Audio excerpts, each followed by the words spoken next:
This will be my last cigarette driving. I love smoking cigarettes while I'm driving, listening to music, getting in a flow state.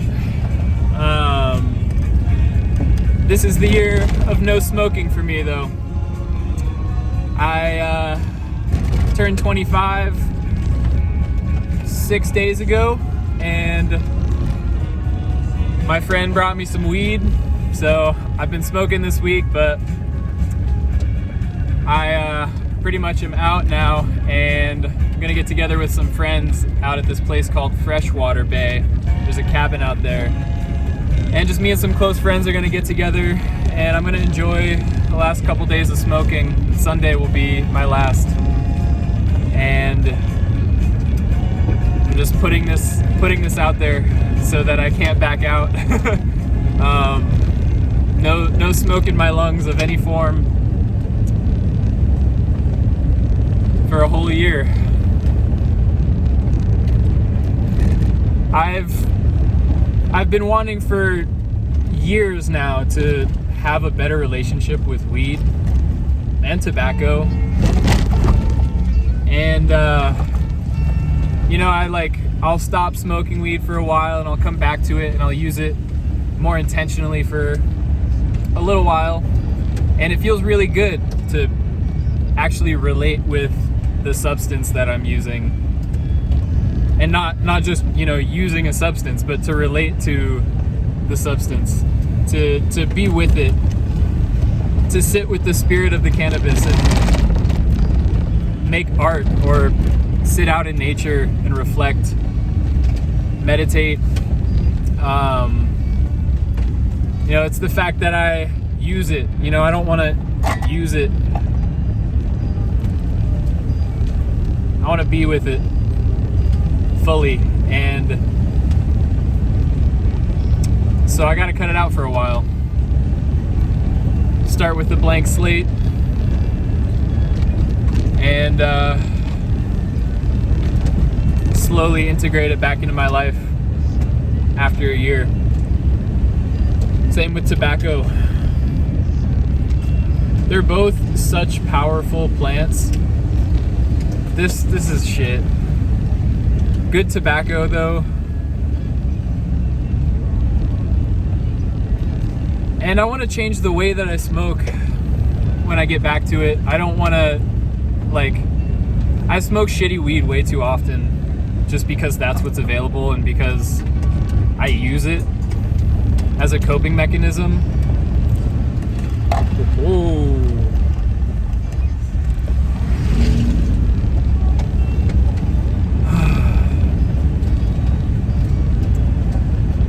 I want to have the discipline to only smoke when I have good quality herb,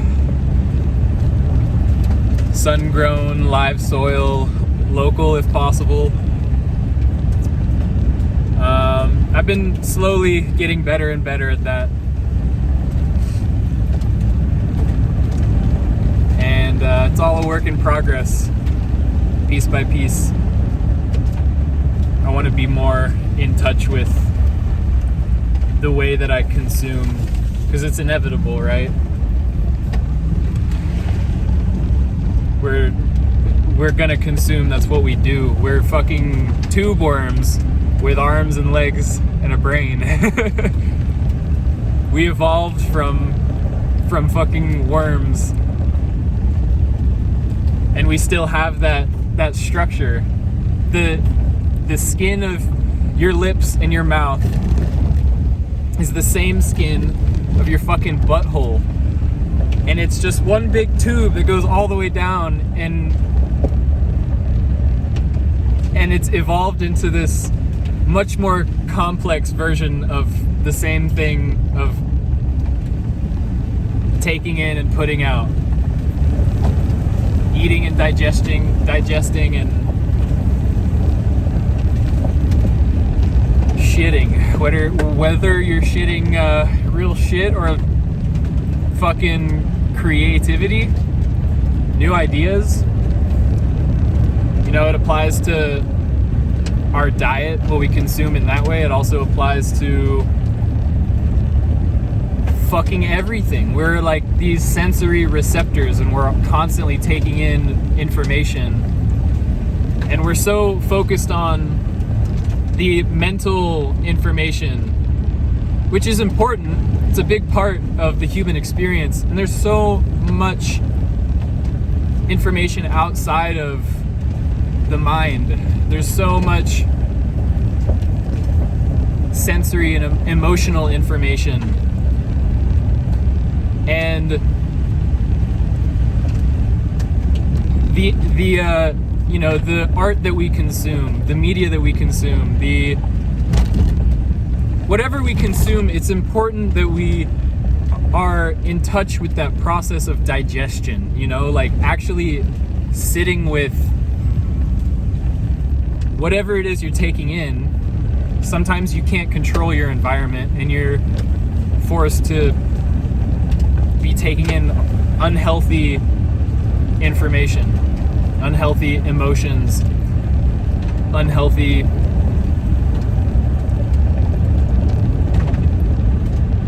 losing my train of thought.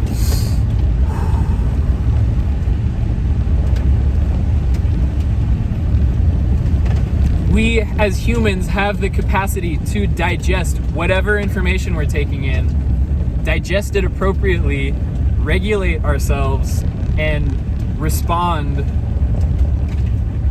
appropriately. There's so much wisdom in our bodies. We've been evolving into this form for millions of years, and the rhythms of this world are built into our fucking DNA.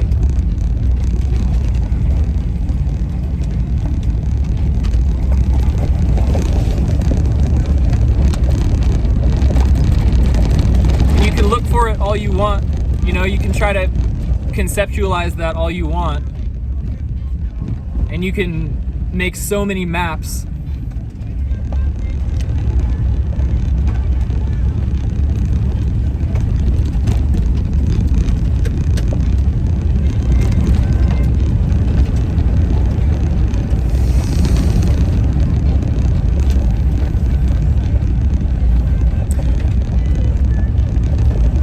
But the maps are useless without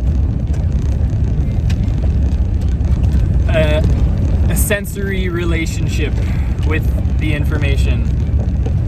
You have to go out and experience the landscape first in order to make a map of it. You can't just, you can try, but it's gonna be a fucking terrible map if you've never even explored the area you're making the map about. And you can go explore other maps, by doing research and taking in all this mental information based on other people's experiences with tuning into that wisdom. But you have to have your own experience. Everybody does. Because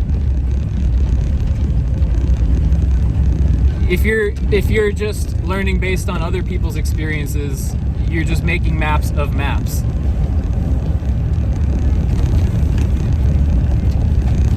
And maybe there's people who are meant to be doing that.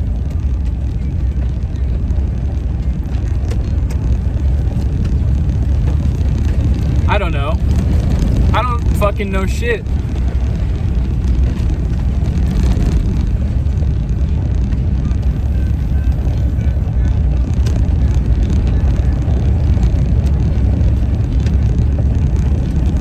The truth is unknowable in the sense that you can have a concept of it,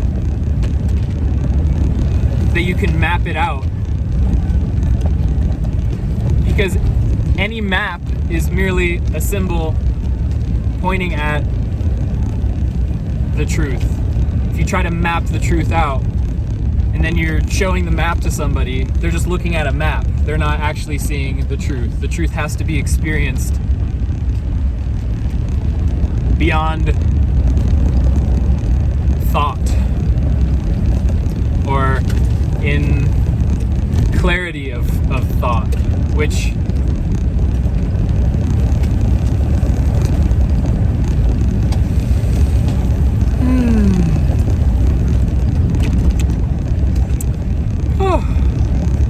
get dizzy.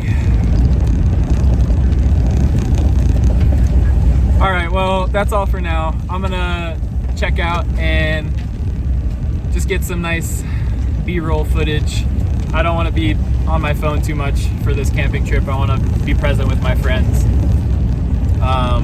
So who knows if there will even be anything after this.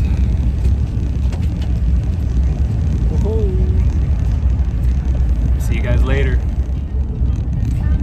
The mind is a map maker.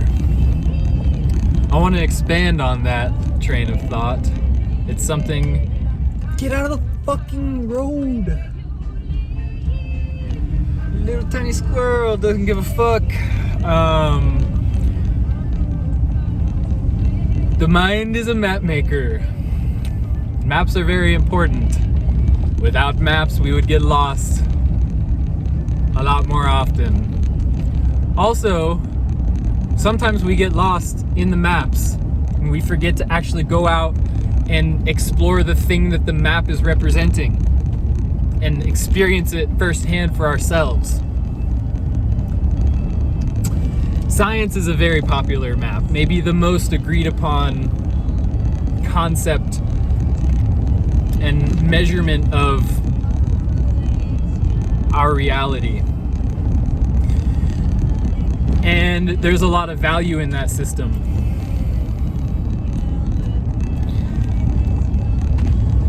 And when I look at a tree and I run through all these thoughts about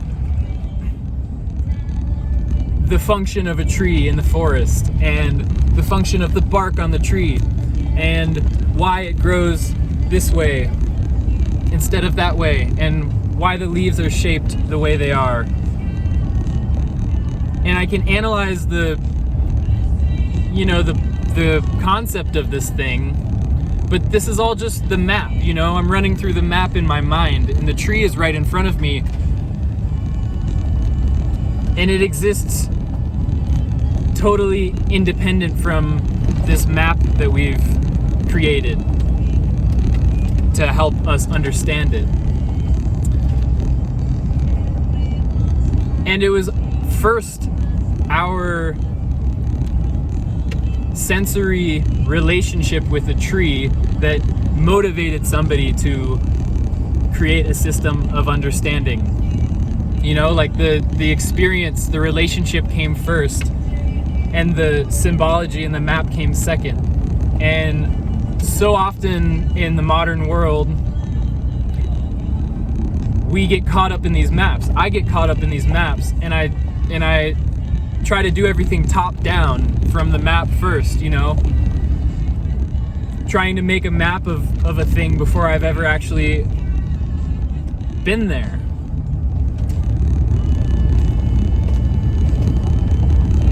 And then we get so attached to these maps as if they're fixed, but the landscape that we are creating a map of is constantly shifting. And the rhythms are such that we might not notice them in our short human lifetime, but a map of the earth a million years ago looks nothing like how the earth looks now. Everything is in flux. Everything is a process, always unfolding. So to create one final map of how things are now and expect that map to work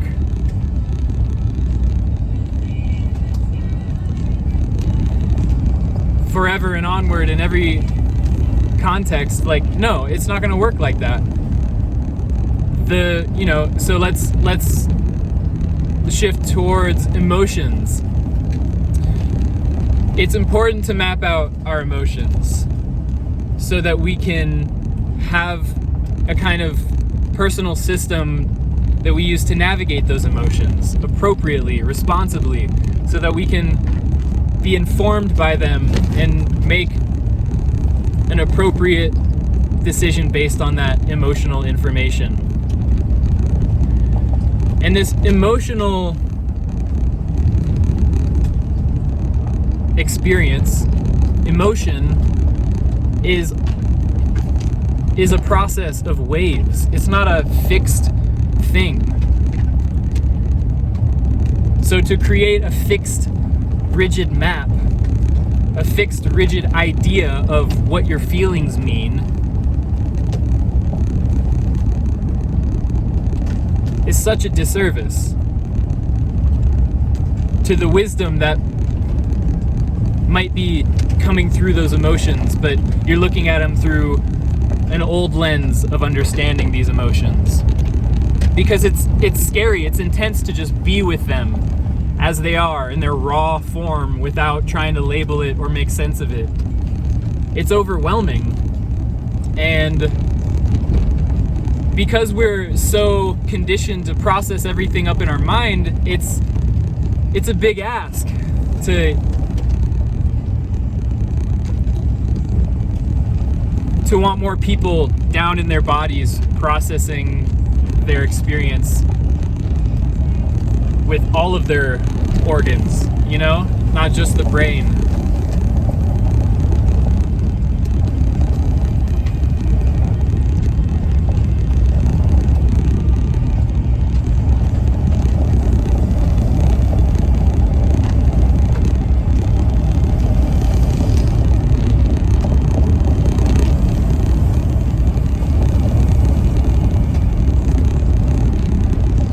I've been doing this thing, I'm in this community called The Archive. Shout out Marco and Pasha. These guys are fucking Jedis. This community is built around human design and biomechanics, kinesiology. And it's the bridge between human design and biomechanics. Sensory mechanics, sensory design, I don't know technically what they're calling it. Basically though, it's sensory drills, workouts, sensory exercises where you're exercising all these weird little muscles that are so vital to our body, like being tuned up and performing well, you know, being able to process and digest our sensory experience, to be able to process and digest those emotional waves. Our body needs to have the capacity to regulate itself through that intense sensory experience. And so these drills are exercising muscles and nerves and senses that I've been asleep from for maybe my whole fucking life. Like some senses and muscles that I've never developed, some that, you know, seem and feel very familiar. I'm like, wow, I remember having this feeling as a kid when I was less conditioned by the world and more in tune with my senses. And it's, you know, everything from pelvic floor exercises with your breathing, eye exercises, you know, a whole bunch of like weird neck muscles and core muscles that you don't usually work. You know, it's the deep stuff beneath the surface. And you're building connections between different parts of your body. You're building connection between your throat and your sacral so that you can communicate your authority with authority. it's really interesting. The pelvic floor, the way that the muscles are laid out, is almost identical to the way the muscles of your digastrics are, which are up here around your throat and voice box. And there's just so many other amazing, like, I'm just learning so much with this stuff, and these exercises are really helping me get back into my body. And like,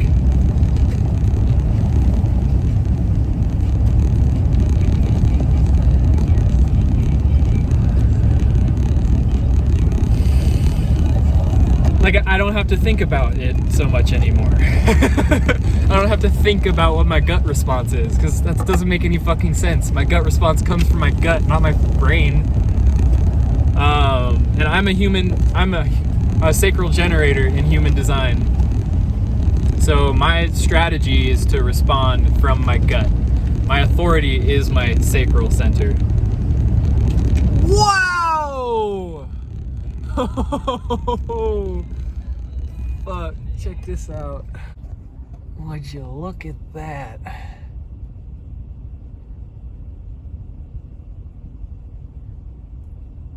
fucking love this place.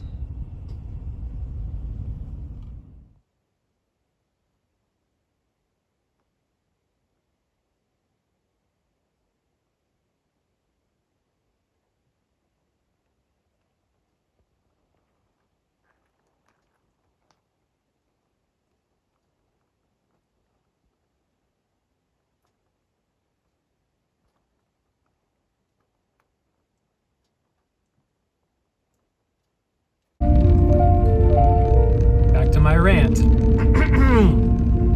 We need to be more playful with our map making and less fearful.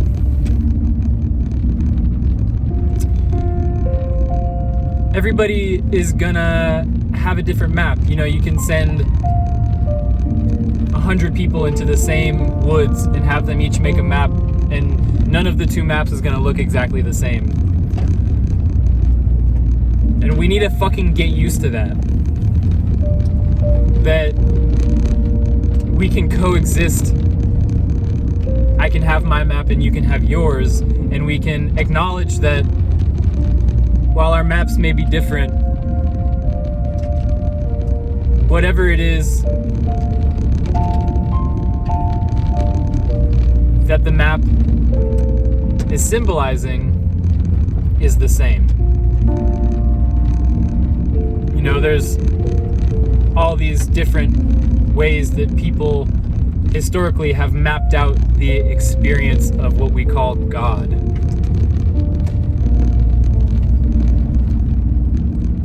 And these are just many different symbols pointing to the same essence that has been experienced through different lenses, the same light that has fractaled through different lenses, or through a lens into multiple colors.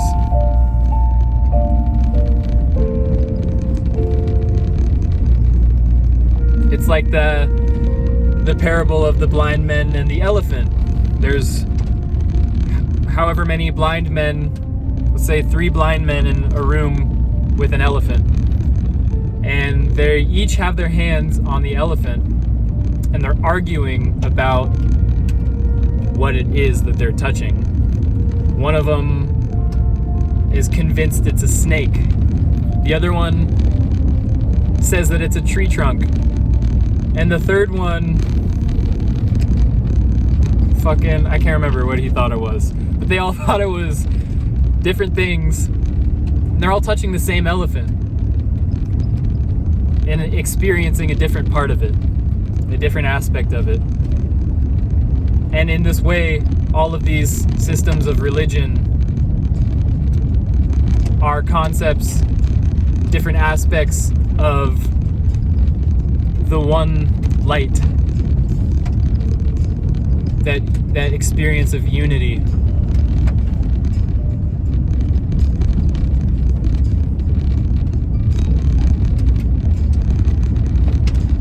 And so we need to get comfortable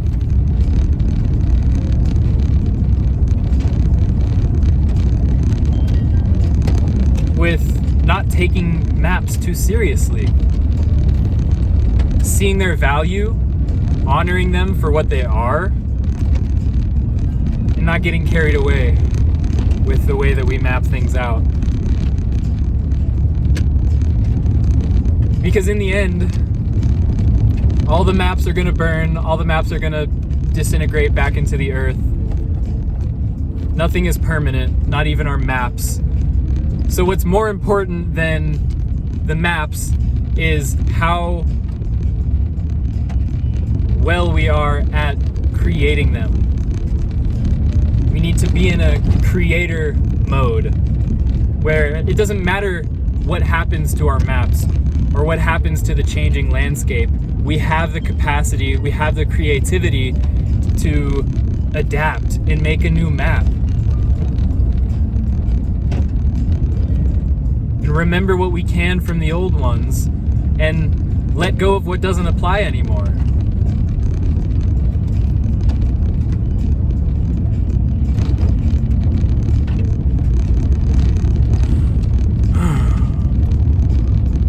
All right, I think I'm done now. See you guys later.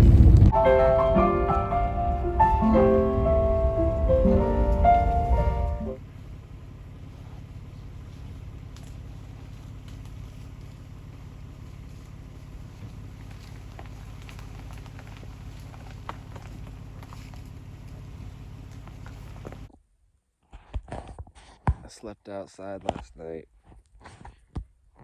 on this picnic table under the stars, and it was one of the best nights of sleep I've gotten in a very long time.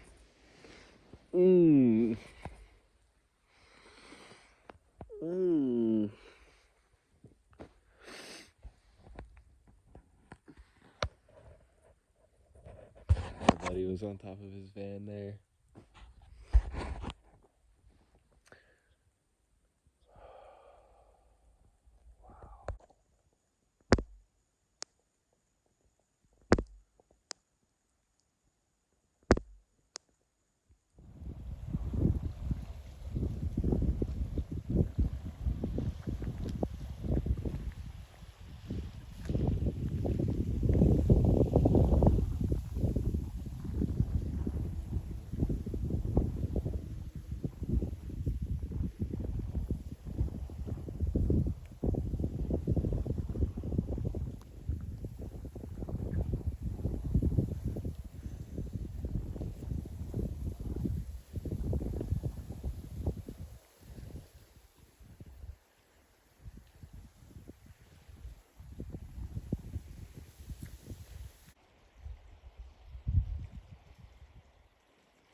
Pretty windy, but it's nice when the sun's out.